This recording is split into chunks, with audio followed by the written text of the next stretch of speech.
looking forward to. Once I stop at West Side. She said, don't wait, she said she'd be right here. Yeah. Okay, we'll wait just a second. Two old guys over Oh, my gosh. They did. It surprised me. Good, good. A lot of old friends came into town. Great. And they raised a good bit of money for us. It was shocking. So very happy for that. Yeah. So this wasn't one of the best ideas we ever dreamed up. Not when you're sitting over there, it's not. Oh, you're sitting there. Yeah, I like to stand. Weird, I'm sorry. Make sure this works. Are you gonna put it over there? No, it doesn't go over there. Okay, well,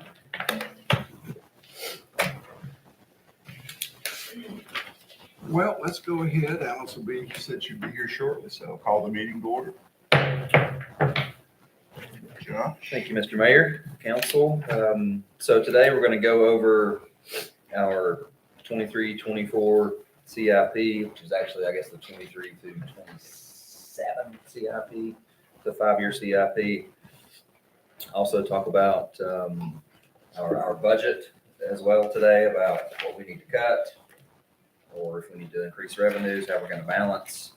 I'm going to let Angela go through the CIP for everyone this morning. Now, keep in mind that this CIP is something we started back in, I think, 2016 or 17. It's never really been functional as a traditional CIP would be. And the reason I say that is there's never been a funding mechanism tied to the CIP. So essentially what you have and what you've had for the past years that we've had this in place in the budget is really just kind of looking at what staff thinks we need in the future. We've never had a way to fund that. I think that's a larger discussion we need to take on after the budget to make sure that if we're going to have a CIP, it really should operate like a CIP. But I will let Angela, please go for it. good morning, Mayor, council members. Thank you for allowing me to present your capital planning process to you today. The presentation will cover the following.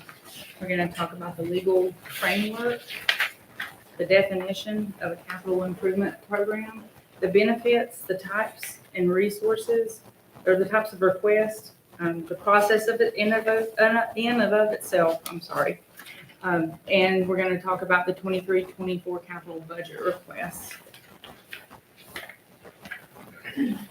Before we can talk about what it is, we have to understand if it's even a required thing. So the answer, it depends. You get the whole thing right there. So according to General Statute 160A-499, before entering into a reimbursement agreement, a city must adopt an ordinance setting forth procedures and terms under which such agreements may be approved. The specific improvements must include the local government's capital improvement plan and must serve the developer or property owner. And what that means is that's through municipal infrastructure. And the act sets that out, and it says that municipal infrastructure includes without limitation water mains, sanitary sewer lines, lift stations, stormwater lines, streets, curbs, gutters, sidewalks, traffic control devices, and other associated facilities. So again, it depends. If we want to reimburse from ourselves, we should have these mechanisms in place. There are two parts to the CIP. You have your actual program or plan. Those terms are interchangeable. And then you have the budget part of it. Local officials and staff often refer to the capital budget and capital program plan as one and the same, but they are separate management tools. So it doesn't matter if you call it a program or a plan, that piece is one, the budget part of it is number two. As the manager advised, that we first introduced the concept of capital planning in 2016 and 17. I'm certain these types of things has happened before, but the official putting it on paper, let's talk about the future, we can trace that back to about 2016 and 2017. So what is the capital improvement plan or program? We're going to call it a CIP. The CIP contains 5 or more years of proposed capital requests and their potential funding sources. It's approved as a long-term plan by the council that would be updated annually. And it's important to recognize that the plan often and does change depending on the number of budgetary factors and economic conditions.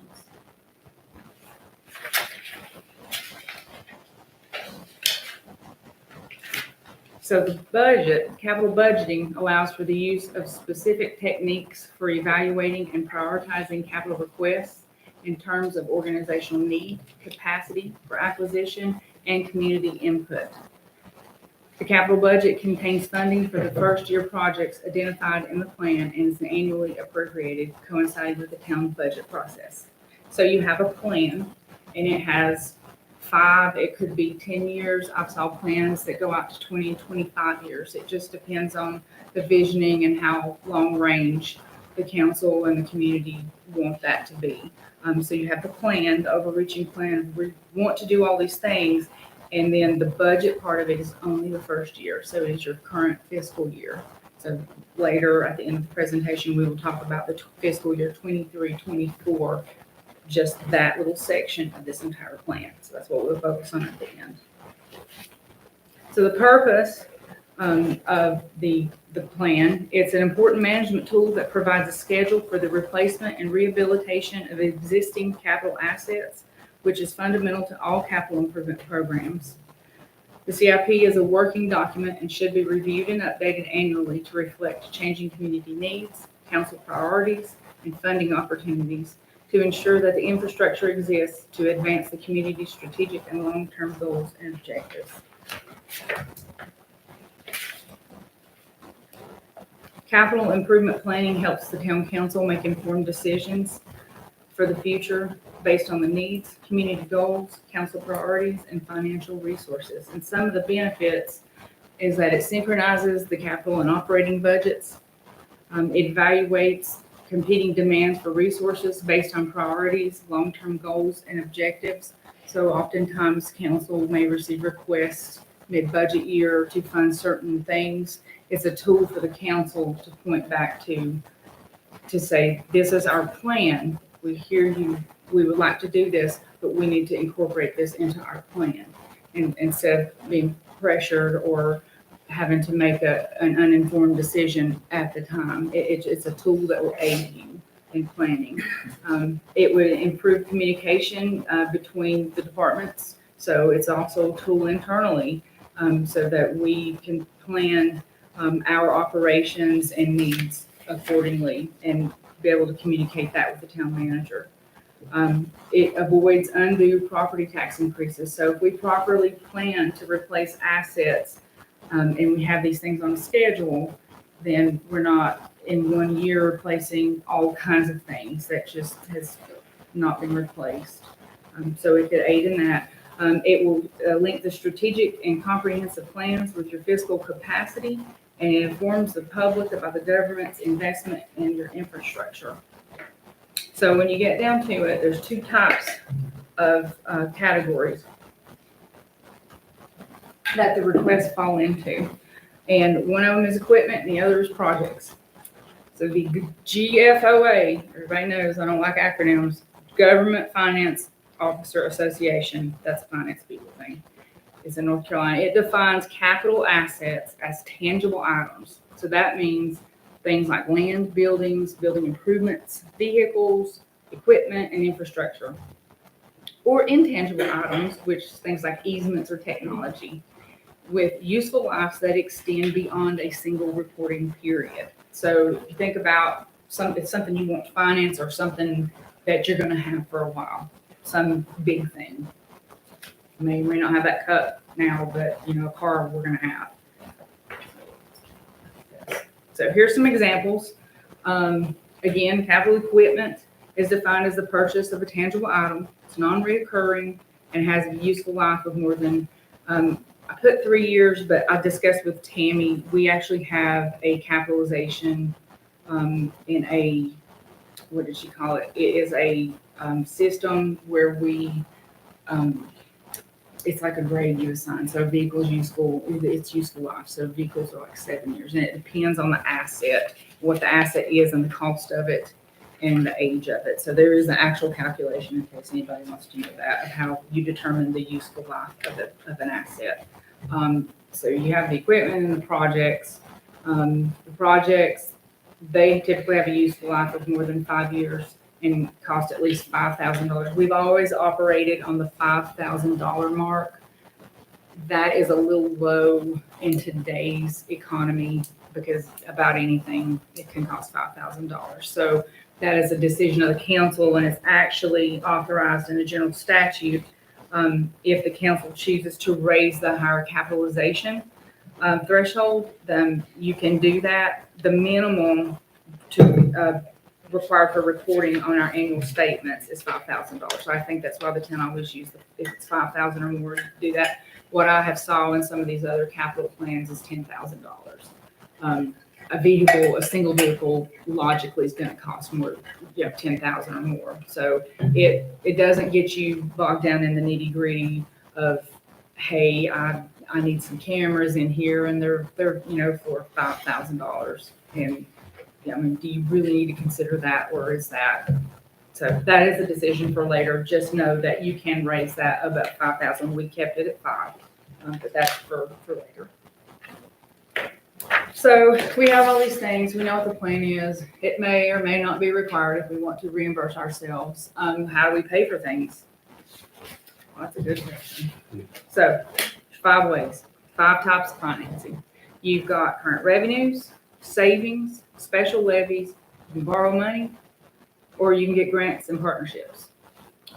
So current revenues would be like the general fund and enterprise funds. Savings, that's your fund balance, capital reserve funds. Special levies are things like special taxing service districts. So like in my home county, we have a special tax district for Main Street because they consented to it. They receive a higher level of services, extra pickups, extra policing, but they pay a special tax for that district because they're getting more services. So that's an example of a special taxing district. Or special assessments and system development fees. Borrowing money, obviously you know what borrowing money is. General obligation bonds, installment financing, revenue bonds, special obligation bonds, and project development financing. Is everybody clear on what a GO bond is? For the public benefit, when you hear the term GO, general obligation bond, this consists of appropriations authorized by the General Assembly from bonds that require an affirmative vote of the people to authorize the issuance of bonds, pledging the full faith and credit of the state for specific purposes, chiefly capital improvements and highway construction. So the people vote on GO bonds. Just because a lot of people don't know that. Grants and partnerships. This is when we do leases, reimbursement agreements, redevelopment areas, grants, gifts, donations. So like people gift us property sometimes or donate things to us. State direct appropriations. I really like that one. So our process, we have 5 parts to our process. And this process is cyclical, and it really should begin earlier in the year than what typically. And so I think the manager is going to internally begin this earlier this year. So some of the things, parts of the process, you have your guiding documents. So you've got all these things. You've got your comprehensive plans. You have any other special plans that I think Jessica might bring up. Park plan, bike plans, streetscapes, any kind of plans. I think that Fonta Flora State Trail could fall into that. Then you've got the second part of it is your forecasting and town needs. I think this is the old presentation. And your staff review. So in that part of it, so you've got all these plans, you have the plans, and staff starts looking at it, and we start determining the needs related to growth. We have to look at any funding deficiencies that we have had or are seeing. So this is when it comes into forecasting. So the finance department does a lot with that, and they'll talk about like tax revenues that they get or may not be getting. So, you know, she's getting reports all year long from the other finance people, and they're talking about this stuff. So finance, they're talking about this stuff, and they are going to provide different reports throughout the year, so we can kind of have a snapshot of what a municipality would be projected to receive. So POW bill, we're watching things like bills come out of the legislature. There's something floating around there now trying to increase POW bill funds by 10%. We'll take all we can get. So you kind of, all those things build in to this whole forecasting, this part 2 of this cycle. Maintenance request on buildings, we got to start looking at what are we spending, what's coming down, is there something wrong we're going to have to address, things of those natures. Then you start into your workshops and advisory reviews. So those are if the town council chose to task one of their advisory boards with something and to make a recommendation. So I guess the good example would be the recreation board, or to ask them to look at a plan or a park or something and make a recommendation. So, you know, with those recommendations could come costs. And so those are things we have to consider. And then also council review starts happening during that process. And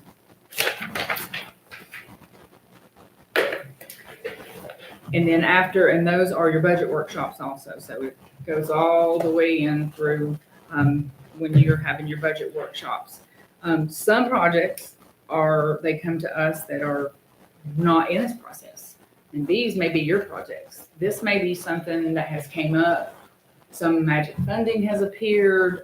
A donor has bequeathed something great to us, which becomes a project. So that can happen at any time during this whole cyclical cycle. And so those are like unexpected things. And then in that town council approval, it ends up being adopted in your annual budget. And the project work begins. So then that's when staff pick back up, community engagements, planning, right-of-way, constructions, and at the end of it, it's completed, transferred to the town, and the process starts all over again. So in a nutshell, that is a whole capital plan. And then we will look at your budget. Do you have any questions to this point?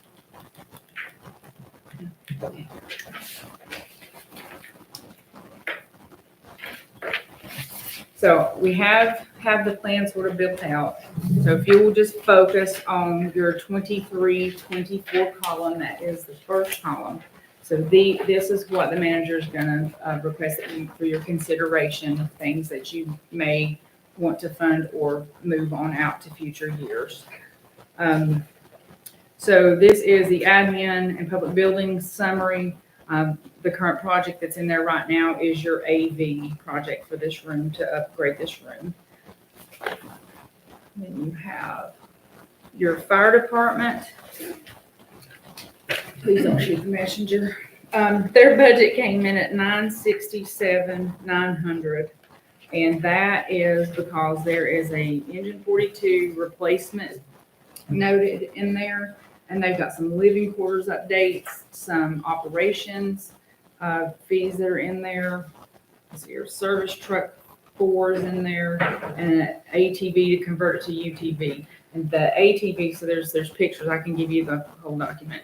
That ATV apparently had a 4-wheeler, and it's at the end of its life. But when they go out into the woods or into these places they can't get people or other vehicles, they want to convert that when they replace that to a UTV. And so that thing that I put a picture in there, it actually, you can put a stretcher, like an EMS stretcher on there. So it kind of looks the same. It looks like a little farm thing. So that, if you see ATV/UTV, it's not two things, it's just one. So Let me ask you a question on this engine 42.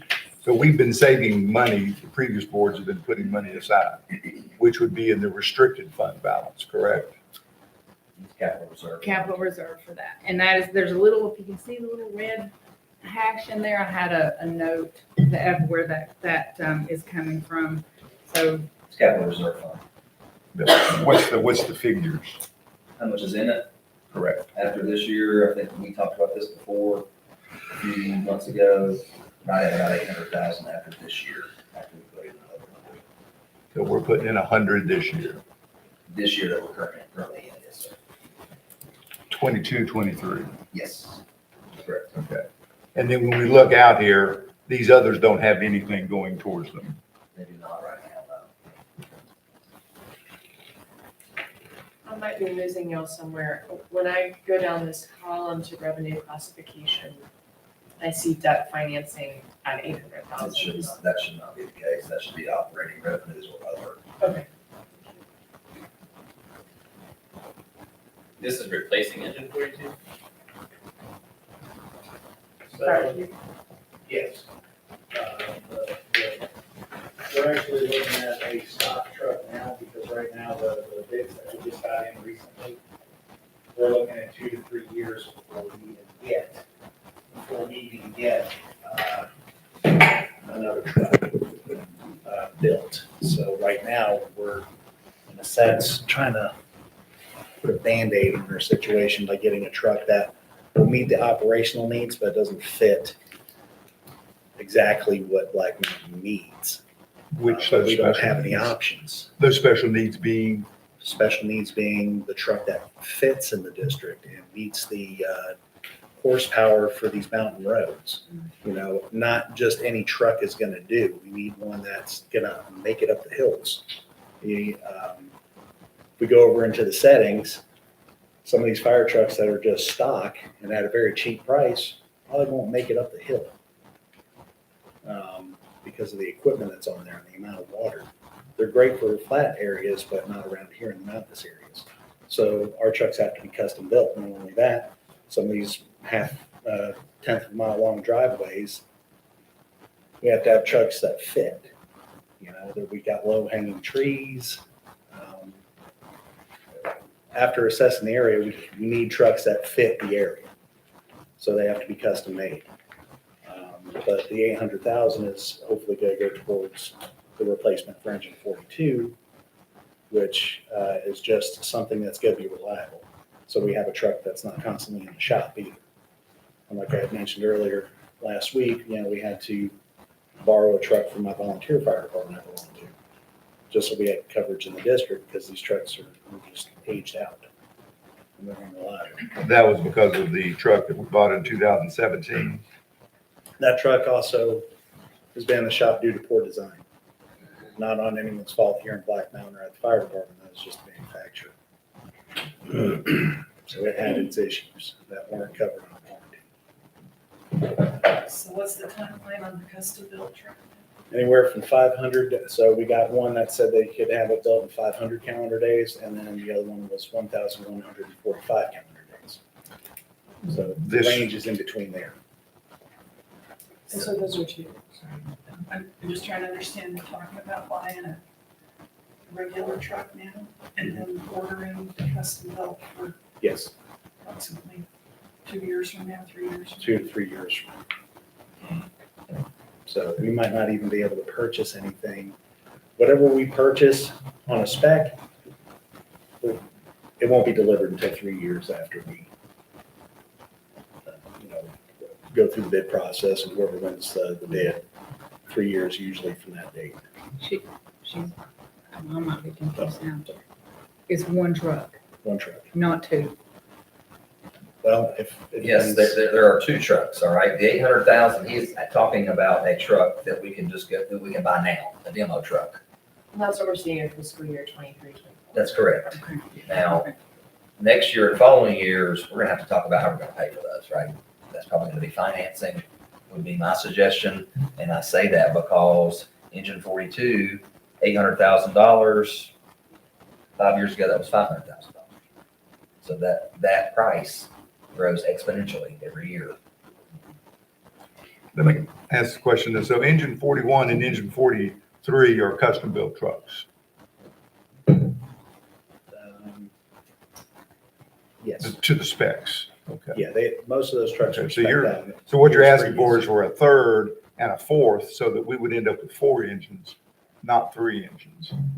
Well, so like this engine that we get for 42, we would then shift trucks.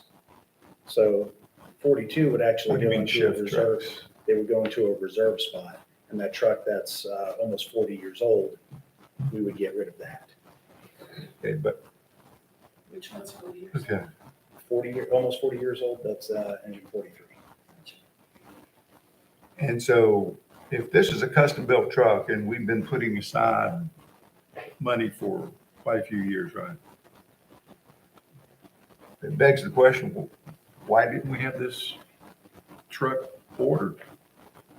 If we knew that we're gonna need it in this coming year, why wasn't this thing ordered 2 to 3 years ago? We didn't have cash to order 2 years ago. What do you mean you didn't have cash? We pay for it whenever we pick it up, correct? I'm not sure how that works. I Yeah. don't think so. Is that how it works? There's So usually I don't like a understand why down we didn't payment, go ahead and and plan. then you pay. Because we just did. I'm not a big, like with some things, it's like a half down or something. To And kind of reserve that. Yeah, but there's lots of options. So traditionally, for whatever reason, everyone would always pay outright for these fire trucks.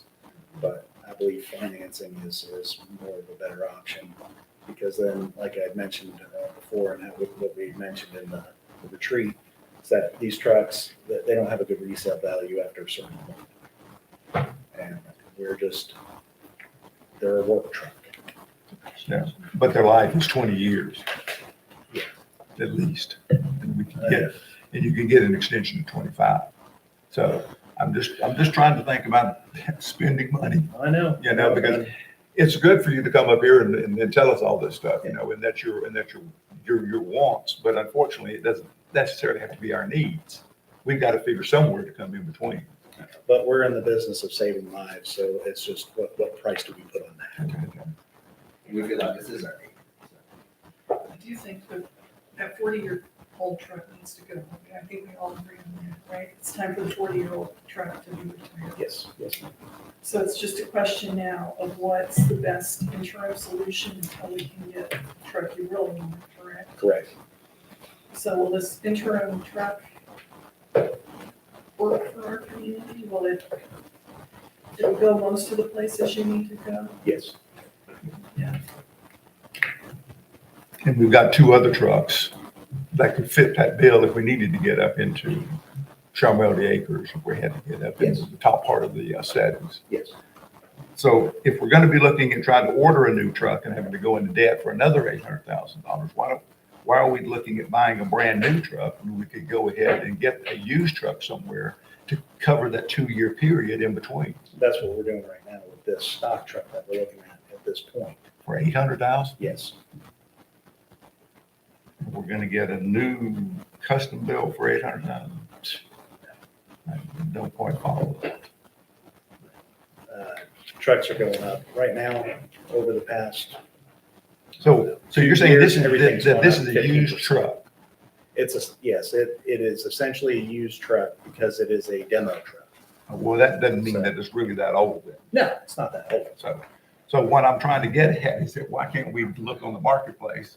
Because there would be trucks out there that would be 5-10 years old that we could get for half that price.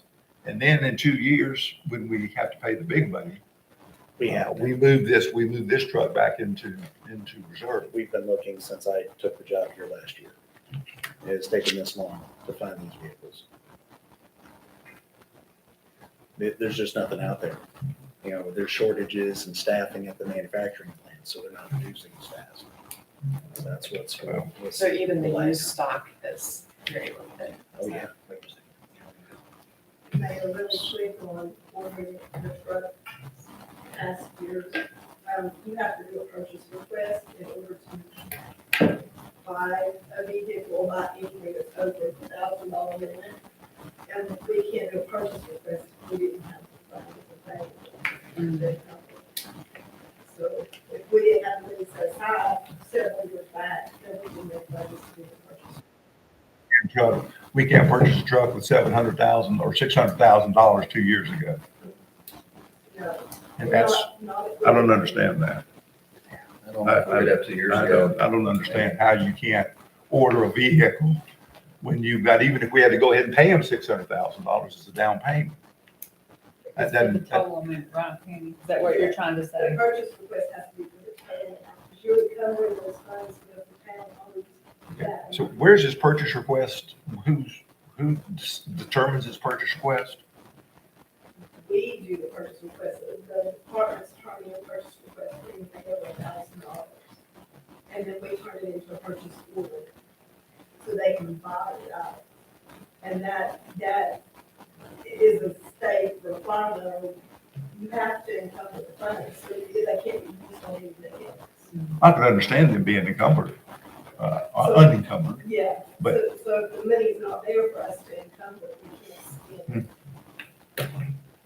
Ultimately, the directive would have come from the council at the time. Yes, we would have had to Purchase. transfer the fund balance to cover that. And it's in the town's purchasing policy. And So- if we weren't able to get it within a year, that purchase request cancels at the end of the year, then have to get another one the next year, so. But that's just paperwork. So the really, when we had 600,000, if the request had come from the administration to go ahead and add another 200, we could have had a custom truck built like we need. Could have. Yes.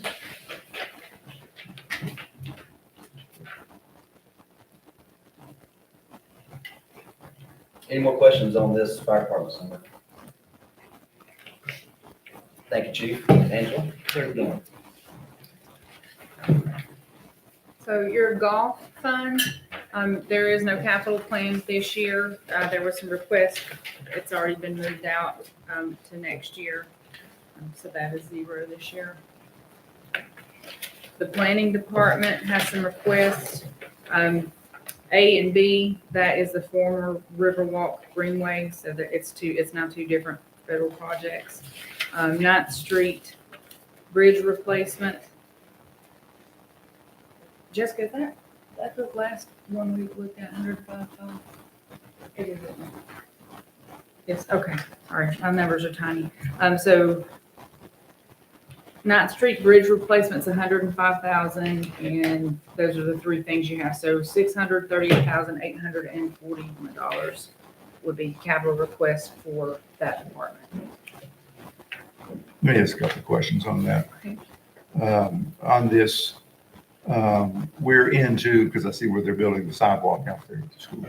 So that's the first part of A that we're doing. It's a separate project. That's a separate project. So Charlotte Street, the project that you see on the ground Yeah. happening now, is a separate project apart from A and B of this greenway. So So it that the ties end, so into that the it. end of Charlotte Street, that's where the A Touches. starts. Yes, yes. Okay, and then it'll start, and then it comes down to, from what talking to Josh about it, we've got, No, that's not right. A does not. A starts at Sutton and states at Sutton and Broadway Is it intersection. bigger? That's where A starts. Ace, I'm sorry, I didn't hear the last name. A starts at Sutton and Broadway That's right. at the intersection. B. All the other stuff that you're talking about is taken out of the federal project. We're doing internally. okay, so that means from the Charlotte Street down to Sutton Broadway Yes, is going to be just us internally. that's correct. Okay. That's right. And so A then goes from Sutton Broadway to Louise's, Yes. and I'm saying that that's 1.5, almost $2 million to go. And we One talked block. about this week, I think. The intersection is very expensive. I mean, Okay. Those mast arms, all the Yeah. signalization. And when we were talking, that's what I'm not very unclear about there, is the fact that we're crossing a railroad, and that's the reason for this, correct? No, because you're touching an intersection and it has to be, everything you touch with federal money on a federal road has to be upgraded. So those signals that are old, even though they are totally unrelated to the fact that we are putting in a crosswalk, has to be upgraded. The cabinets, everything. So this is, are both these projects federal, A and B? Oh, yeah. So, how did were able to get out of the federal project from coming from Charlotte Street down to Sutton? We changed the endpoints in the STIP. So we truncated the project. We just said we're going, instead of starting from, we did not want to use the federal money to do a sidewalk and that's for that brief section. So all we had to do was the STIP amendment, which was directed by council to reduce the endpoint from one point to another. Okay. So then that could be possible to do on section B then. We could reduce that. If the council chose to do so. But these are decisions the council's already made, prior councils had made, and we are going forward with them. Well, that's the council's choice, correct? Well, I think know, that but- is the but, council's I mean, choice. honest me can disagree. I'm Well, of trying to course talk you can about it. disagree, but these are decisions that have been made. We're trying to save the moving. town $300,000. All we're doing from Louise's out to Montreat is walking up the sidewalk and basically putting in another sidewalk. Like, there's been a long process that's been gone through by committees, by this board, prior boards. In my opinion, replowing them is wasting time. That's my opinion. And we I'm can trying to disagree save on the it. city and the taxpayers' money. I don't But believe that's you okay. are, but that's fine. Well, that's exactly what I'm doing. Well, not if you don't have votes. Well, I didn't say that. I don't have a vote.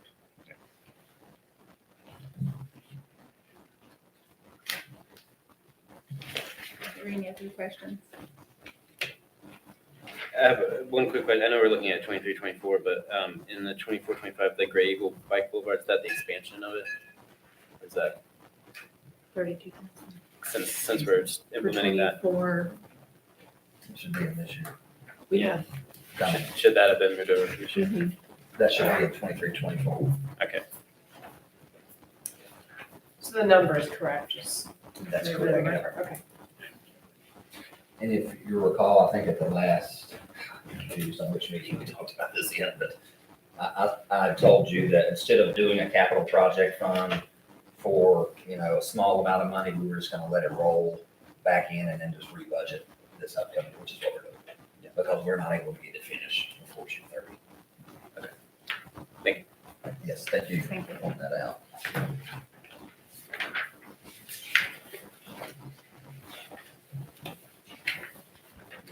Okay, so this is the other presentation. I had amended this. You'll see this is the police department's capital. So that 300,000 on body cameras, that was actually spent last year and that project is done. So what we did, we moved it out to the future because obviously those things in several years will need to be replaced. So that 300,000 come off the top of that line item. They do have, I'm sorry.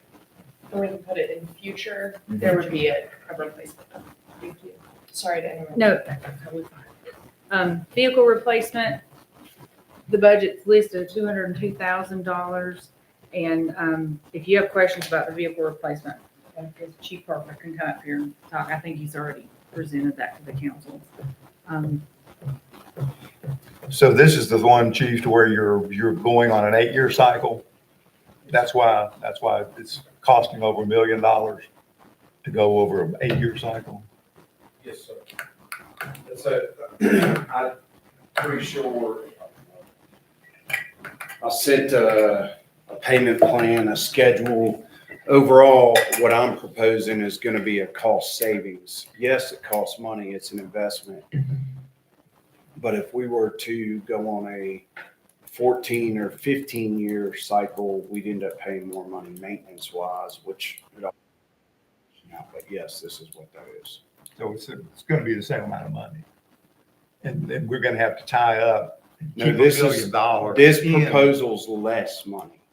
What I'm proposing at the end, and I sent it, did all of council get that?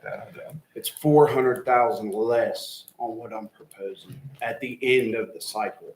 So I'm proposing a cost savings. Is it an investment? No matter what you do, it's an investment, but yeah. It was tough to follow the thing to see in this based upon certain things that could happen. We don't have the replacements. I mean, we don't have the breakdowns. That's where a lot of the savings is looking to come from. But also too, the fact that we're selling the cars for more, but then again, if we put that money in the savings account, we would generate the same amount of dollars. So, I'm just proposing operational vehicles. That's what, there's got to be a way that we have operational vehicles. oh, absolutely. Yeah. There's no question about that. We gotta pay for vehicles. I mean, that's something that we've done, which has really been more of a capital improvement project over the years, that we allocate so much each year for replacements. I can tell you that I was really pleased with the chief's plan. I feel like we need to get on a schedule and have a long-term plan, and we need to replace the vehicles before they're just worn out and dead. You know, we've got in the shop all the time, and I think this is a real step forward for the town of Black Mountain to make sure we have the right vehicles on an ongoing schedule. It's not a surprise, oh shoot, we need cars this year. You know, it's a plan, and I like that. It's a CIP plan. That's exactly what this is. It's trying to forecast what we need in the future. Any other questions about police? Thank you, Chief. Chief. So recreation, that $45,000 for the paving park paving projects, that is being moved to the next fiscal year, so that can go out. So you will have the Lake Tomahawk Park, $185,000, and you're gonna have Camp Hill Park, $100,000, and the Cragmont Park renovation at $492,000. So the Hemp Hill Park, Angela, if I can interrupt just for a second, that is the feasibility or the site analysis for Ventures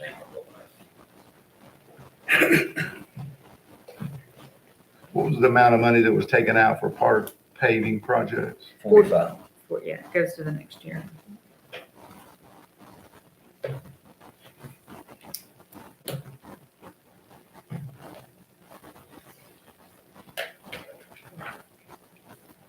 Any questions about that one? Okay, so, I missed where you're moving the 45 to. Is that the future? 24, column? 25. no, yeah, just the next one over, 24, 25. And Councilmember Berry, I'll amend these numbers and send you the whole plan. In the plan, it has the summary sheet and there's tabs for each specific one of these items listed. And it gives you a breakdown of what that is. Some of them have photos, tells you all about it. So that's more helpful than just this. I did this for, just to condense it a little bit. And I don't know if I made it clear, like through our process, these sheets, these are what comes out of the department. So all the department heads, they construct these sheets, and then it's a collaboration with finance and administration, how we put it together and, you know, what they end up putting in those first year requests. It's about 75 pages worth. Josh, were you able to explore the bullpens? Were we able to explore the bullpen improvements at Veterans Park? Yes, Yes. sorry. What is he saying? Sorry. Yes, we are working on that now. I don't have that number in here. We're trying to finish up those quotes right now. Okay. Yes. We're going for dugouts. The dugouts, yeah. I was thinking animals. Sorry. Wrong terminology. Dugouts. Dugouts. We're doing things to fit. So sanitation, there are no capital items listed in this year. There's some discussions as we move into the next year regarding your preferences for rollout cans. That is a next year discussion. Stormwater, there's some expenses in here. You've got your Terry Estates sidewalk and your Terry Estates SCM, which is stormwater control measure. And their capital request for $37,000. In the breakdown, you'll see like some images of that and what that is. It's to mitigate some stormwater issues on Terry Estate and make that area safer to walk. Your street department, yes. A question about the Terry Estates sidewalk. Is there an existing sidewalk? No, it's just a Yeah, so I Street. thought the path was going down Vance, but this is a separate thing. This is a separate thing, just right there where the stormwater control measure is, kind of just to separate the parking lot really from the road. If you look at it now, it's just. Okay. But it doesn't extend. It just extends that one section. It's not the entire length of Cherry. Plus no, that's- okay, thank you. So the streets department, you may see this broke out a little differently next year. We don't know how we'll fit into this. So there's other fundings that come together to make some of these things. So it may look a little different next year, but this is what you have. Water line replacements, and we've got that listed as contingency. Hold on, sorry. And then you switch gears there. Oh, sorry, it's so tiny. Let's back up here, streets department. So you have $60,000 for vehicles, $40,000 for an asphalt roller, paving and sidewalk, $530,000, and part of that, if I'm not mistaken, that's CIP money, or I'm sorry, Howe bill money. And street striping, $25,000. So those are their requests for this year. Any questions about the street department? On the revenue classification, so is the Powell bill the 206,000? I believe it is. Jamie? Is the Powell bill the 206? Well, it's let the power bill up, that's gonna be Josh. Oh, it's split up into things other than this. Yeah, like this year, we took like $390,000 for street. We had 500,000 total for street paving. We took 380 or 90,000 from streets, and then took the remaining 180 something from Powell bill. So we can use it for either or, so we try to split it up to keep from busting one fund. So yeah, the Powell bill is, like he said, I think we're using 181,000 from Powell bill this year to pave, but there's also street striping we pay out of that, sidewalk replacement repair. The Powell bill fund this year is about 255, so that should be what that other number is down there, is just some Powell bill revenue. Street and Powell sort of go hand in hand. The only difference with the Powell is there's a very strategic rules that what you can spend it on. Like you can, if I went and bought a Traco with it, then I'd have to prorate it, saying, okay, if you use this for water, their Powell bill's not gonna pay for any water, but they'll pay for all street. So the Powell bill can get very technical, but I know when I first come on my career, it can get very confusing too, because you can use Powell bill funds or street funds. It just really depends on what projects for each year you want to do, of where you want to move that money. Like Montreat sidewalk was built out of all Powell bill funds. So we didn't have no Powell bill funds for 5 years other than to do that project. So, but yeah, it's sort of, it can be split up to make the budget balance the best you can for what projects you have. Thank you. Any other questions on streets? Okay, just hang out. Another question. So now the water department. I will cooperate. So water line replacements, they can have a contingency of $100,000. And that is for unexpected items that need repair, right? Breaks, water breaks, parts, things that Any, are unknown. And you typically don't use that whole 100,000. well, or to you give you a could. good example of that is some water lines in some areas, say for Chapel Road, the water tank, the line that feeds off that, we had a break on it one time, flooded the golf course.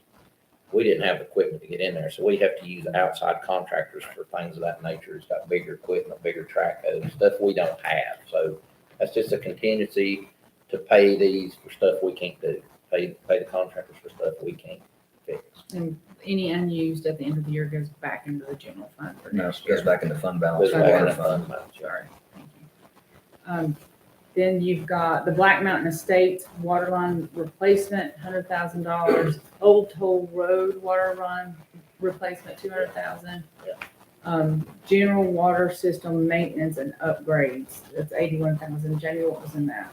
So general water line system and maintenance upgrades, this is projects that we take in-house, like you take some old 2-inch lines that's galvanized that need replaced on some of these roads.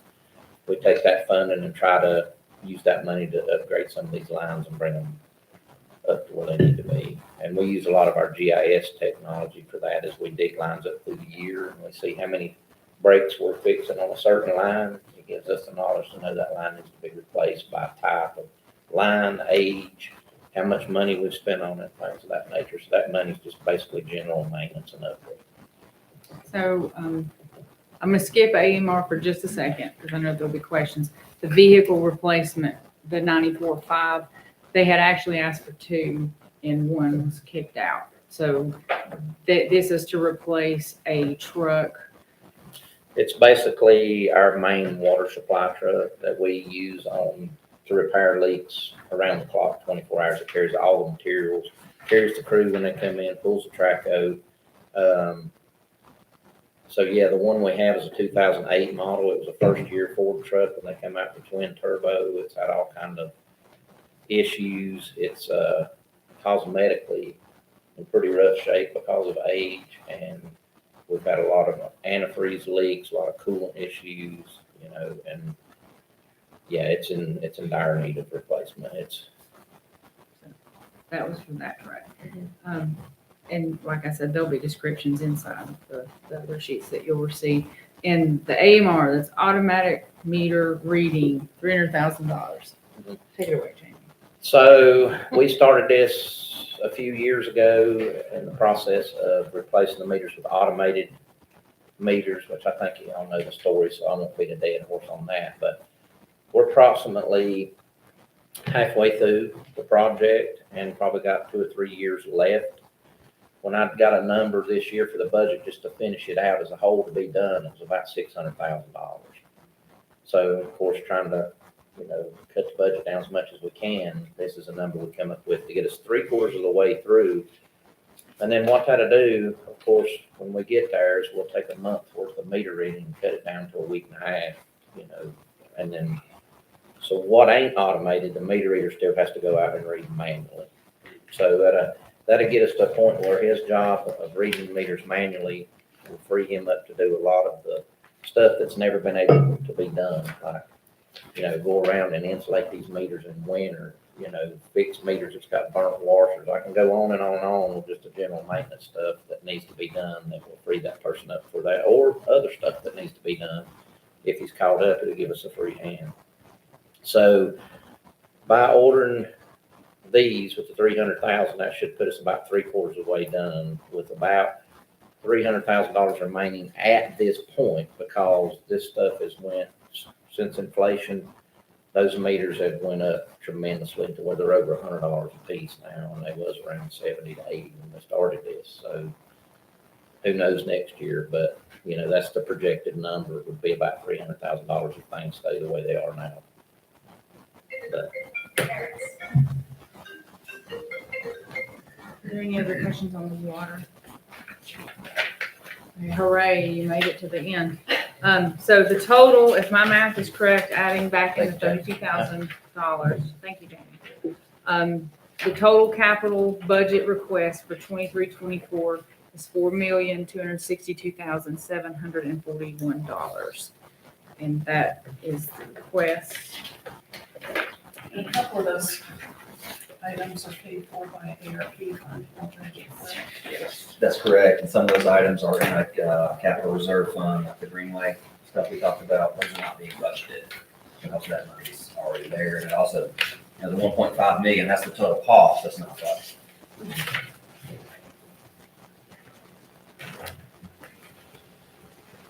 So the CIP will be part of the budget, of course, that you will get for adoption, and it'll be essentially what we just went through. It'll be a lot more that we won't need to it. Like I said, it's about 75 or 80 pages, which goes into more detail on each specific item.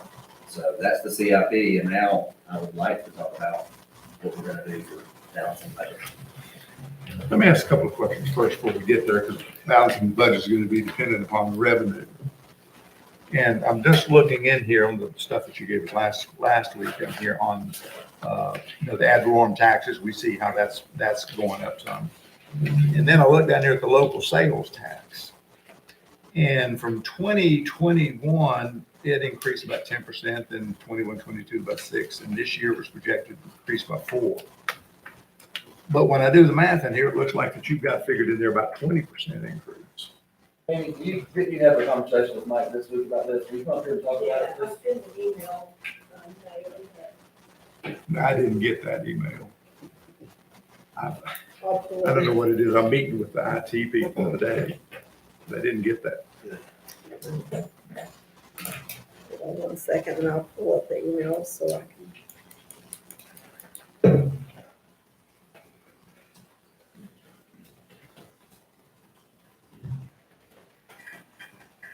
So when I pulled up the sales tax revenue for 22-23, sales and use tax was budgeted at 22,65,290.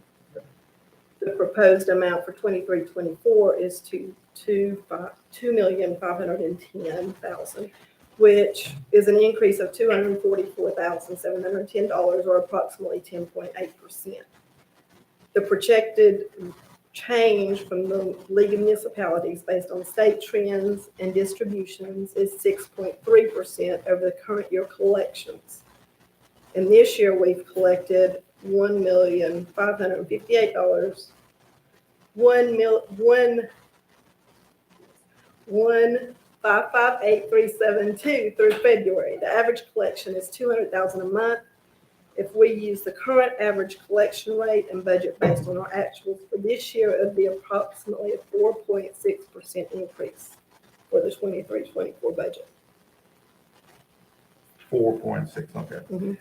I'm just saying that it certainly just stood out there that that's a Yeah. large increase. Yeah, you budget based on the actual collections, not the prior year's budgeted amount. So here, I'm pointing at the screen over here, the big screen. We are projecting this year that we're gonna end up with 2.35 million at the end of the year with sales tax. Which is about That, 100,000 more than what we had yeah. budgeted. When You you don't do have next year, we don't, You don't have that column, you have it now. We I'm happy to reprint it. Yeah, I've got the budget added in here now where I didn't. I'm just saying, that would have made this question, I wouldn't needed to have asked the question if that. If I would have that had would have time been to in do there. that, I would have had that for you, but now I didn't. Did you have any other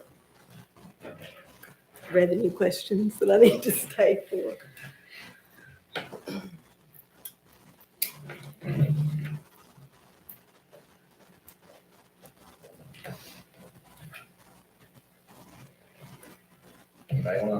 Anybody got an idea?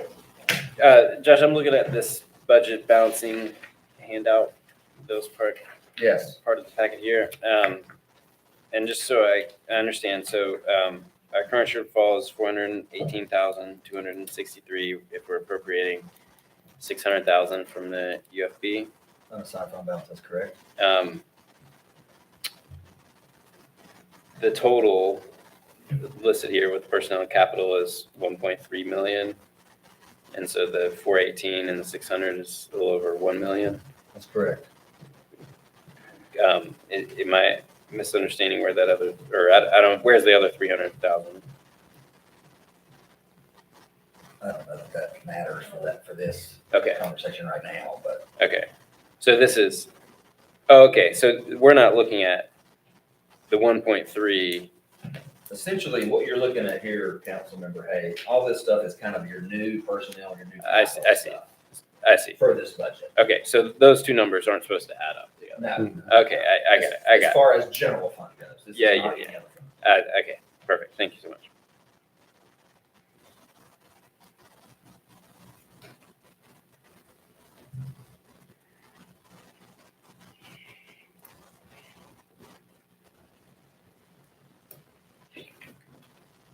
What the council has done in previous years is been budgeting, and we've got a budget for the past 2 years that has increased almost 40%. And yet with an increase in the growth of the town, population-wise, maybe 2% a year, 3% a year. Are you factoring in the ARP money into that increase? That was like a unexpected ballooning in our budget for, it's not long-term. Well, you'd have revenue increases every year. And therein is the whole purpose of this, hopefully. Because that's the fiduciary responsibility of this board, is to make sure that we got a balanced budget. That's correct. And that then if in the future, when we've had good years, not an economic slowdown. And it, you know, if you're right, it could turn back at some point. And so that's what concerns me is that we don't have that much extra money in our savings account that we did even 5 years ago. I mean, it's pretty much the same in the unrestricted fund balance. I thought we were at 30%, no?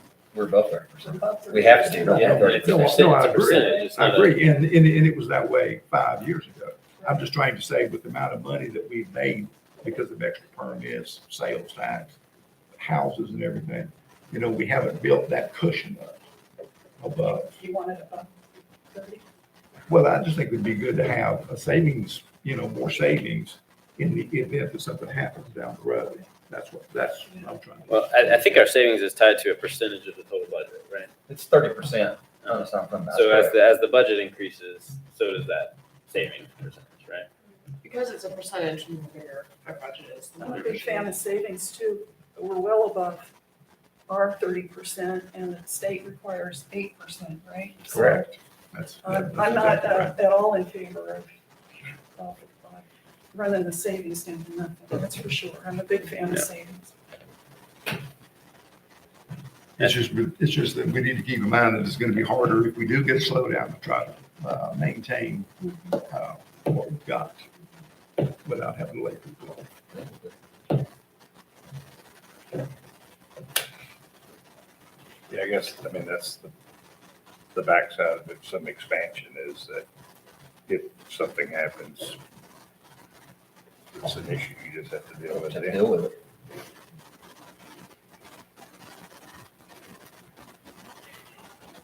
How do we approach this? I'm happy to. So, Ideas. so Josh, so right now, our issue is we have a short $418,000, As long as you're okay, as long as the council is okay with appropriating 600. 600,000. Yes, that's correct. If we appropriate it, then what does that leave the fund balance? Or we still go As a We're percentage? still over 30. Based on my calculation, about 31%. Okay. Now, as I mentioned to you last year, and the same thing's gonna happen this year, and I would be willing to bet that it happens about every year. That 600,000, or whatever number you're using, the balance never gets used.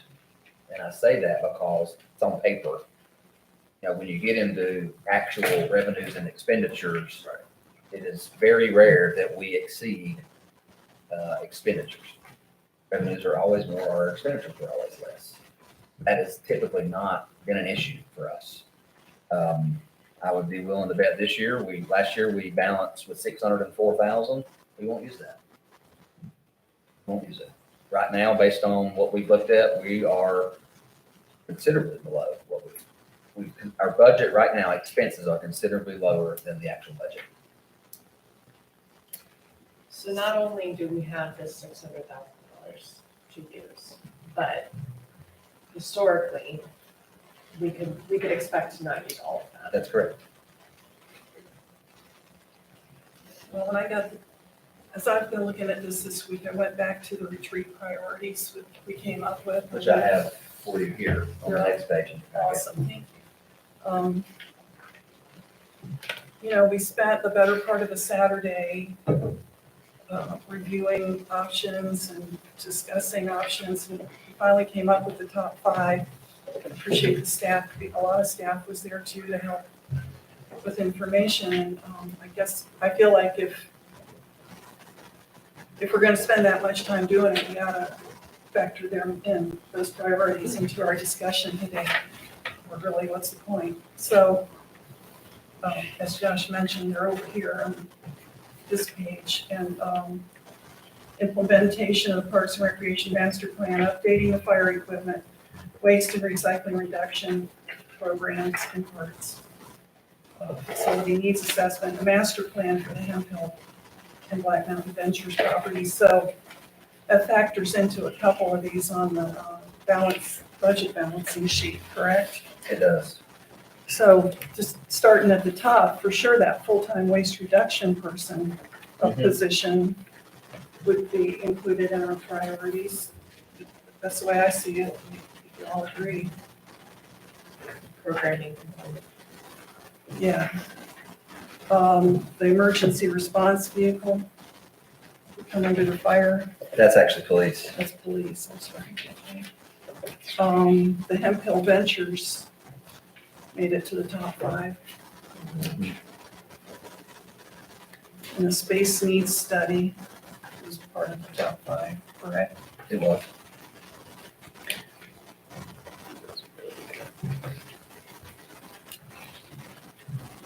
I remember we had a fairly long conversation around the PIO at the time we were calling it communications person, but now I forget what it, Public public information officer. information officer, okay.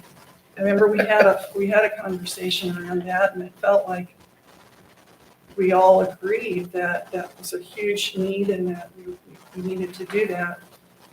But it didn't make it to the top 5, as I remember the conversation. So, just throwing that out there. I think that is a new position I'd be willing to reconsider for next fiscal year. and have that. As important as that role is, and I, it's hard. Yeah, I mean, these are all hard decisions. Right? I tend to agree with you about that. I don't need to hog the conversation, I'm just trying to move things forward. If you all want to interject, please do. I do feel those 2 police officers are essential, that we just can't put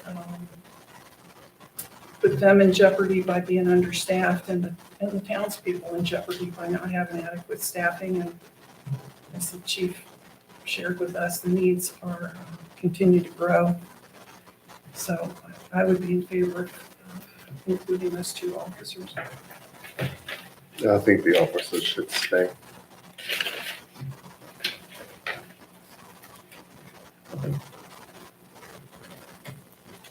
It was really impressed upon me when we looked at the results of the staffing study, the importance of keeping up with cost of living and retention, bringing in qualified and excellent staff. And so I feel really strongly about keeping the 5% COLA. That to me feels essential on this list. Keep in mind that as of the first of this fiscal year, 6% was given as a cost of living. My understanding is that was part of this current fiscal year. Correct, And we're looking correct, at yeah. keeping up with. Yeah, and then we had the pay study, which is basically another 5%, will be another 5%, the way that it's adjusted. And it was about 320,000 when they were. 360. 360, yeah, so that's about 5%. Close to That was all And I'm about all in catching favor up, of though. doing I it. thought that was through baked in, that cost of living increase would have been baked in with that number that we were presented. No, that's No. a separate. That's separate. So, So yeah. so we've already had 11% increase, which is good. The employees need that. I just think that for a budgeting standpoint, that if you did half of the COLA for this year, this coming year, and then half for the next year. And then also too, to try to adjust it so that the money is not just straight across the board, but that it goes more towards the bottom end, as opposed to giving it at the department heads and those folks. Give it down to the men and women in the trenches. Those are the ones that could, because if you give it to somebody that's making 100,000 and you get 5%, that's 5,000. If someone's making 30,000, they get 1,500 down off the lower end. So I think that it'd be wise if we could look at even if we did cut it in half, but at least try to see if we can give this to more of the folks doing the work. Gear it more towards the bottom. I will point out that 360 was catching up. It wasn't keeping up with now. It was just because the can had been kicked down the road for so long. Yeah. They were way behind. So to call it good and not continue keeping up, it'll be in that boat again in a few years. So And the it's real important to Well, but keep. we've got the 5% in there from the pay study. I think the That was to recommendation catch was up. for everyone. What's The that? recommendation from that gentleman was for everyone. It just wasn't for certain people. No, and No, that's that, the pay study. yeah, and that 5%, and I know we're saying we're using that freely right now in this conversation. That pay study, yeah, it counted for 360, but that one was not 5% for everybody across the board. Certain positions got a lot Yeah. more than other positions, which is what it should have been. Right, it was that realignment correction. Right. And I mean, this is tricky because I hear you that, 5% across the board doesn't feel equitable, perhaps. We've got folks making less with 5% would mean something different. Their cost of living expenses, perhaps. And here's what I would caution you with that. If you're using COLA for that to differentiate different percentages, you need to be careful because the COLA is tied directly to your salary and classification chart, all right? And if that doesn't move accordingly every year, then you're gonna be in trouble. And you're gonna be back to where you were. Having to do a huge That's case correct. study rather, that's the difficulty there is. But I'm sure there's mechanisms to deal with that. I'm sure other folks have done that. Well, at some point, an increase has to be an increase. I mean, if you're gonna keep the brackets. Oh, no, I'm not saying stop it. I'm just simply saying that I'd love to see more towards someone working in the water department out in the ditches than someone at the top of the water department. That's what I'm just trying to get more money down to the bottom. I appreciate what you're saying, and I understand that thought. But if you start shifting the money to certain categories, then the classifications get wacky, just like they were. Again. And also you want to attract at the top levels of each department, you want to be able to have a salary that attracts quality candidates, right? I would like to throw out just a consideration of dropping the cost of living by 1% to 4%. That saves $69,000 because that's what we're trying to do is save money on our budget. It recognizes cost of living. We have, as the mayor pointed out, we have in the last years, we gave significant cost of living last year. We did the pay study. Our benefits are rich. Our retirement benefits are very rich. Now, a lot of employees may not appreciate that, but we are giving almost over 20% towards contributing to retirement. I'm happy, I'm great. It's fine that we do it. So I think you got to look at everything, and I think we're doing good. So in my mind, we could, because we're trying to hack down this number, that's a place we could do just a little bit. So that's my suggestion. So what did you say, if we went to 4%, what did you say? Was that- Yeah, by my calculator, that saves $69,000. And Councilmember Christie is correct. Now, I would say the 345 is a total COLA number for all funds. So that'd probably be about 50 for general funds, what you'd say, Okay, if you drop it 1%. okay. That was something that I had discussed with Josh as well as a possibility. So I'm certainly open to that.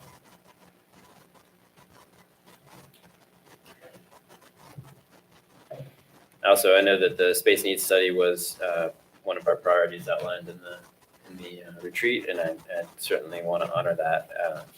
I think that right now we're at a place where we're not going to be able to invest significantly in our needs, and my fear would be that we would do a study and then not do anything, act on it for another 4 years, 5 years, and our needs would change. So I would be open to striking that one as well. I'd agree with that.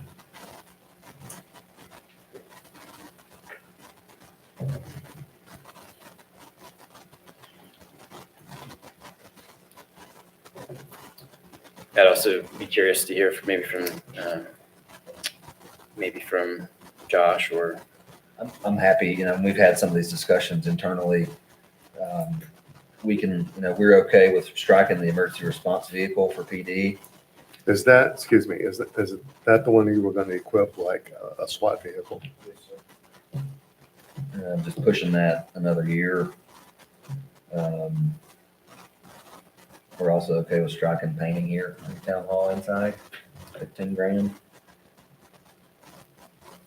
That EV charging station, is that the one, could that be set up as a pay? Yes, we hope so. That's what we're working on now. Because the fact that if the board doesn't know, we don't charge in any of our EV stations. Now, The the others two, are required. the stuff we have recently that were grant funded, we can't for 5 years. Right. That's the one that needs to be replaced right here. We absolutely need. And we're working on that now, so. Yeah, So it would look like an investment of 15,000 and potentially. The payback is. Did I understand correctly that it has a solar panel on it? So if we were to add the option of putting a shelter on it, we could put a solar panel on it. That does significantly increase the cost. So this option is without my solar panel. We only another 10 grand to add it. I understand. Okay. Pass a hat for donations. Right. Following along Bill's logic there of just simply not eliminating, but reducing, like on the COLA, on the street paving, reduce that by 10%, 15%. It's so hard to get behind on that. I mean, You know, Yeah, that was something, I mean, I've been talking about street paving since my first month here, and pushing for us to catch up and make a much larger investment than we are currently. I know that we have, the budget now calls for, I guess, $500,000 in street paving, if we factor in the POW funds, and that is quite a bit more. I guess this year we're around the same amount, right, this fiscal year, current fiscal year, but quite a bit more than we have been doing. Just, I hate to say that we'll continue to get further behind, but I would also be open to striking a little bit of that. Obviously not all of it, but. 100,000. That would put you at 400,000 instead of 500,000 for paving.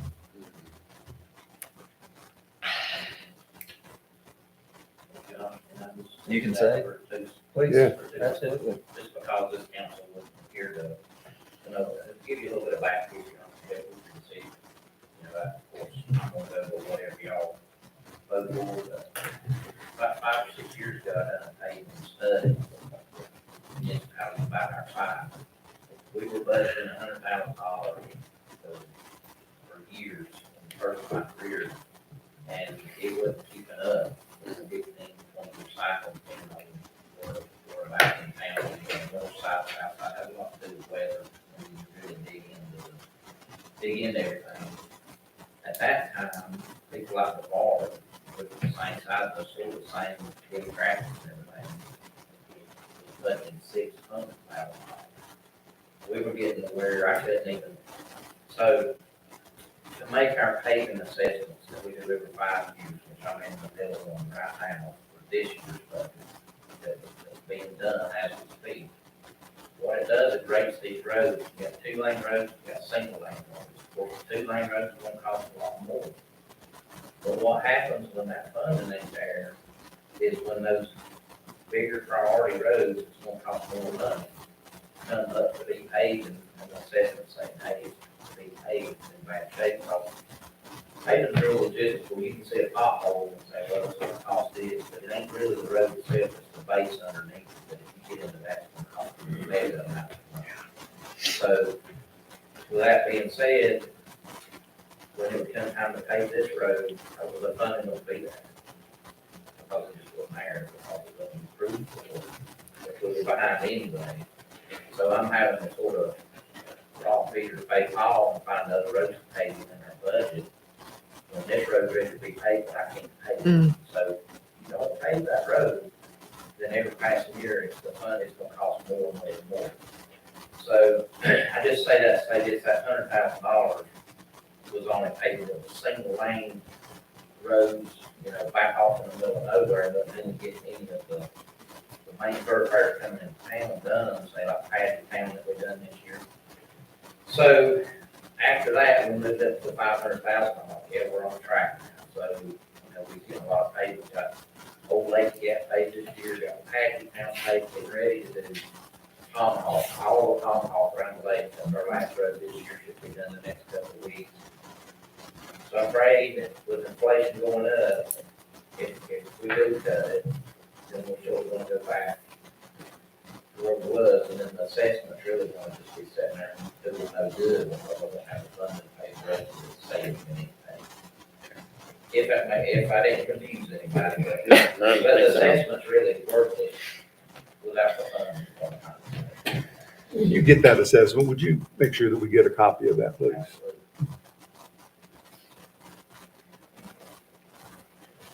Can you run down the list and the dollars that we've Right now, already? I've got $225,000, roughly 50,000 from COLA from 5 to 4. I've got 85,000 for the PIO cut out. Got 50,000 for the emergency response vehicle out, and then painting for town hall out. And then finally, space needs study out at 40. And that total out was what? 225. I had 240 on that. Yeah, I do too. Let me do it.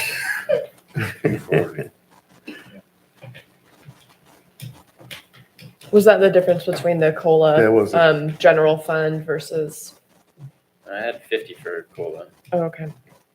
You're correct. I got it too. 240.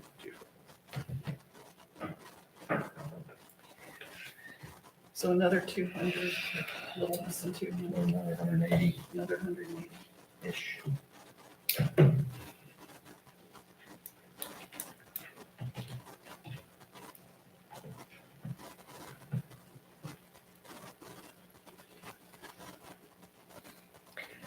I want to keep street paving where it is. I realize that, limits our other options. And I do feel like that the images that I have of the asphalt roller that we currently have are nightmarish. So can we please commit to investing in that?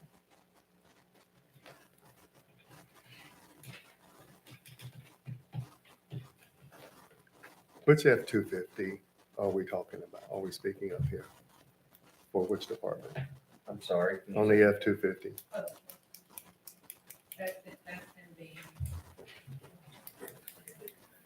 Oh, an F-250 is in the street department. It's the one you drive. That's not the one he drives, it's just Okay. someone else drives.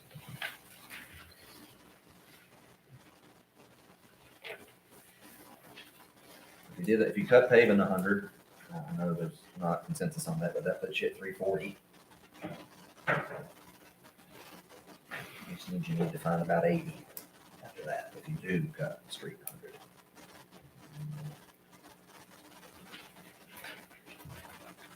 100. I know no one wants to ever do it and talk about it, but there is also the opportunity of increasing revenue. So,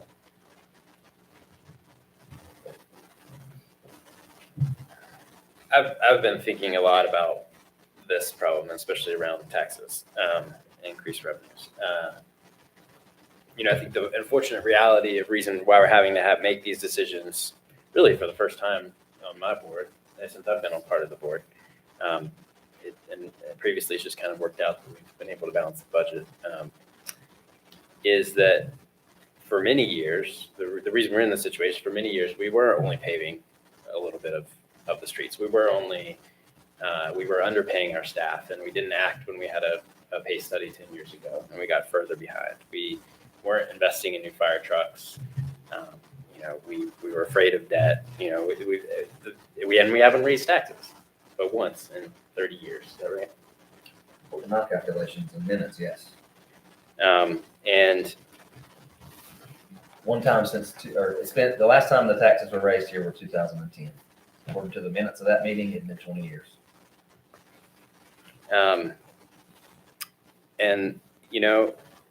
things are more expensive. Our town is growing. Their town demands a lot in good ways. In our parks department, for example, we have a thriving, we offer a lot of services, and hopefully we'll offer a lot more and continue to improve those. I think that there comes a time when you have to talk about taxes, and no one wants to do that. No one wants to be the person to vote to increase taxes, but we're looking at a time now where we have to figure this out because we have to play catch up from from years of kind of kicking the can down the road. If I remember, one penny is, on a $400,000 house, is $40 a year. That's correct. And a penny of property tax increases would raise about $150,000 in revenue for the town. The general fund, that's correct.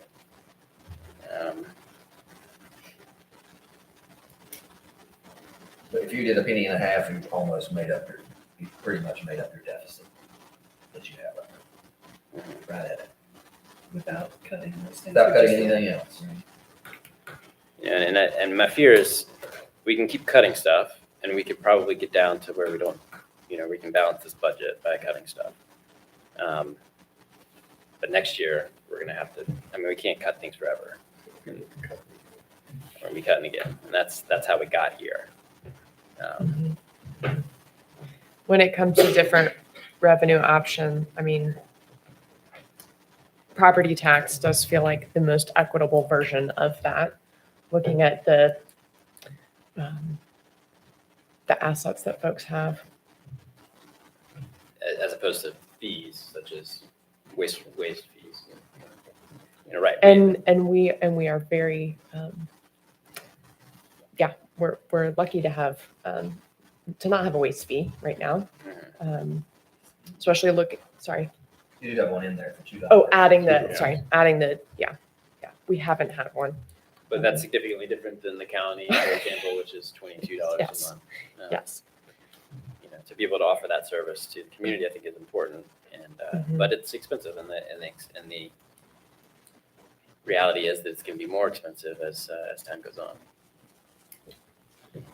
So Josh, if the council did a $1.50 increase, that's about $225, 225,000 in the general fund. 229.5, that's correct. Okay. And if we did that,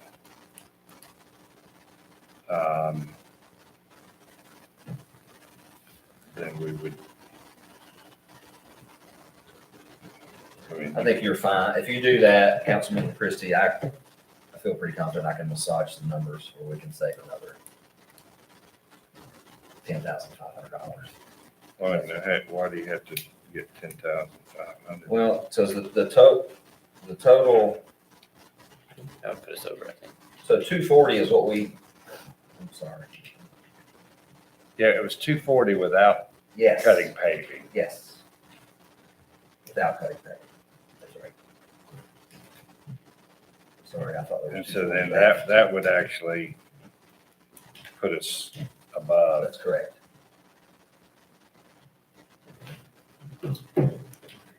Can we get a, Yes, 178. So if you did 1 cent, that gives you 153.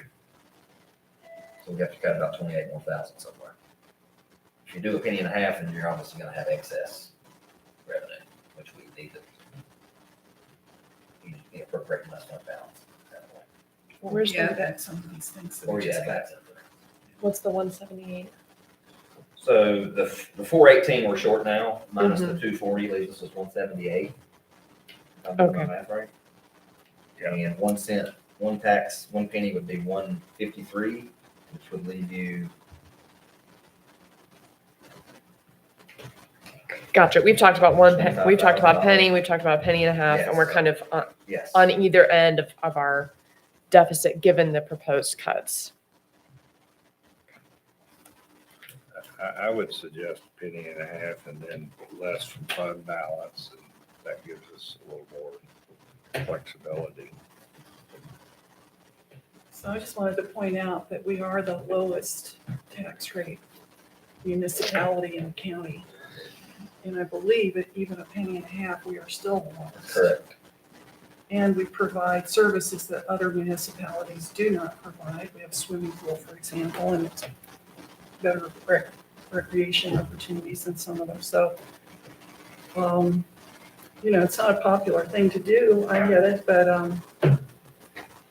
We have citizens that have every right to expect top-notch services in this community, and it costs money to provide top-notch services. And I just, after one raise, tax increase in 33 years, I don't think it's unrealistic to do another one. I would argue that our services here are better than anybody else's. I mean, I sent that email out to y'all a few weeks ago just about our recreation programs, and not even using ARPA dollars. We spend more money on recreation than any other town in this county, including the city of Asheville, Per capita. per capita. So You still have in here the full-time gardener and the full-time waste. Yeah, we haven't talked about full-time garden. I feel like we need to keep I think that. I do that's too. something that's been asked for every year I've been manager. And I think there's, And again, I'm just reflecting what people tell me, that's something. We have a part-time, that's great, and no one's talking about cutting from the existing budget. It's that we're trying to cut what the asks are. yeah, And a lot of people are not pleased with having a full-time gardener. a lot of people are not pleased with it. Exactly. There's a lot of. Oh, there's a lot of people Oh, that really? are. Pleased with it. I've never I've heard kinda anyone heard- say that. I've kind of heard different. Well, one other thing then, and then I'll let y'all have it, but, as we move with more personnel, we were presented today with all the CIP. And as we move with more personnel and tax increase, it's going to be difficult ever to achieve the CIP. Unless we raise taxes tremendously. Or look at bond options, or, I mean, Well, but then we got to pay bond. There's no magic money. Every single city deals with the same issue on a yearly basis. I think I've expressed my thing about the CIP to most of the council. And I've heard most people say it, that it's just a bunch of pretty writing on paper that we can't afford to pay for. Not at our current revenue level. We need to devote some time at another council meeting, maybe a special We're one. gonna have probably more than one special meeting to talk Right. about CIP and Exactly. how that can become what it needs to become, or it can just disappear. Right, right. At any rate, getting back to this, if I understand correctly, it's a question of 1 or 1.5 cents. And I would be inclined to 1.5 cents so that we can keep pretty much everything on this list and at least minimize what we have to cut. Yeah, if you would like, if you are okay with that, I'd like to go through this real quick again, make sure I got what I need down here. $85,000 we're taking out for PIO. We're changing 4%, we're changing 5% COLA to 4% COLA. Everybody's okay with that? We're- I could get there. It's not my preference. Okay. How's everybody else seem okay with 4% right now? I mean, you're gonna get to vote on this later, of course, but just so I can put together the Yeah. recommended budget. We're taking out $50,000 for emergency response vehicle. We're taking out 15 for town hall. And we're taking out the space needs study. Does that sound right? And then Yeah. we're doing, Now, at a 1.5 penny, do we need to take out that emergency response vehicle?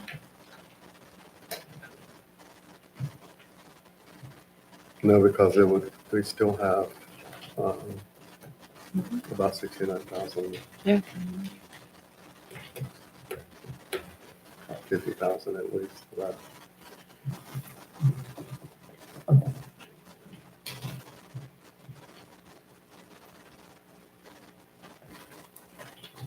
$51,237. So you could put it back in if you wanted to. Or you could appropriate less fund balance. Instead of 600, you can do 550. I'd be inclined to include the emergency response vehicle in our funding. That's just me. Yeah, could be all of it. I'm certainly open to that. Also, How comfortable you, Josh, are you with the 600,000 fund? I'm fairly comfortable. Tammy and I talked about it. I mean, but just based on what we did last year, what we're seeing we're spending, the fund balance calculation, I feel comfortable about it. Now, like I said, 99.9% of the time, that's all it is on paper anyway. Because you hardly ever do that at the end of the year because revenues will exceed our projections or expenditures will be lower than our projections. This year, you're gonna see that because we've been obviously short-staffed. Vacancies, different things. There's quite a few capital things that we have to be able to buy it all. So it's just gonna roll back in the fund balance. No, it's not fund balance.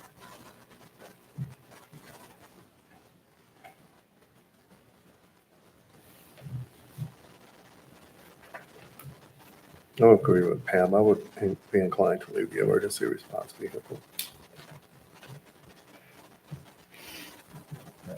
I think that pretty much gets us almost balanced there, so. I'll work on putting this together. My goal for you next week, on Wednesday, will be to present the recommended budget. Call for a public hearing and have that in June, probably after our meeting. Right now, we just have the public hearing, public making statements. Correct. During the public hearing, that's correct. Is the board open to any debate with public or let them try to engage with the public and try to answer some questions? So just listen. I'd be open to responses, but I certainly wouldn't want to label it a debate. I think that has a very different tone. But you feel that it's okay for you to respond to. I'd be open to discussing that. I think that's a larger conversation, either about that meeting or, where there's space for that.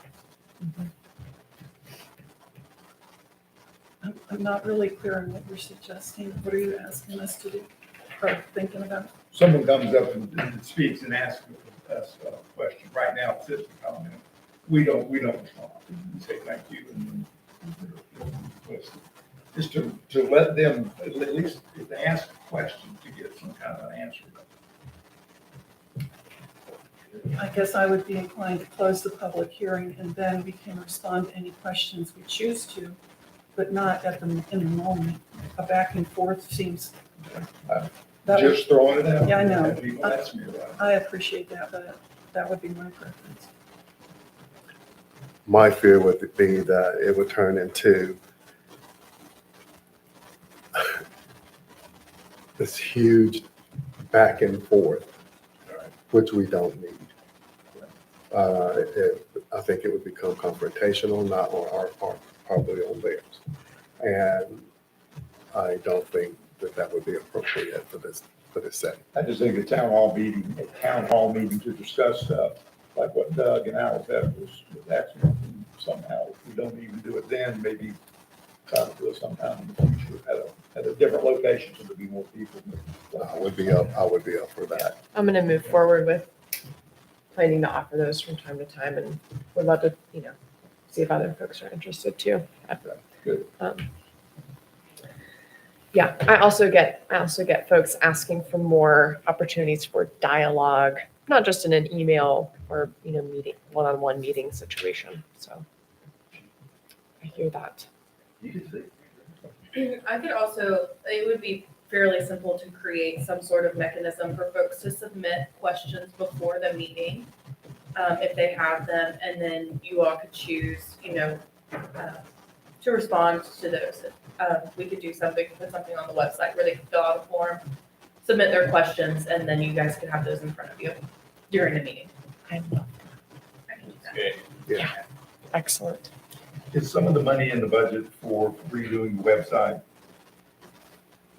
No, so the website refresh, which we are in the middle of right now, is included with what we already pay Civic Plus to be our website host. It includes, I think, every 3 years we get this refresh.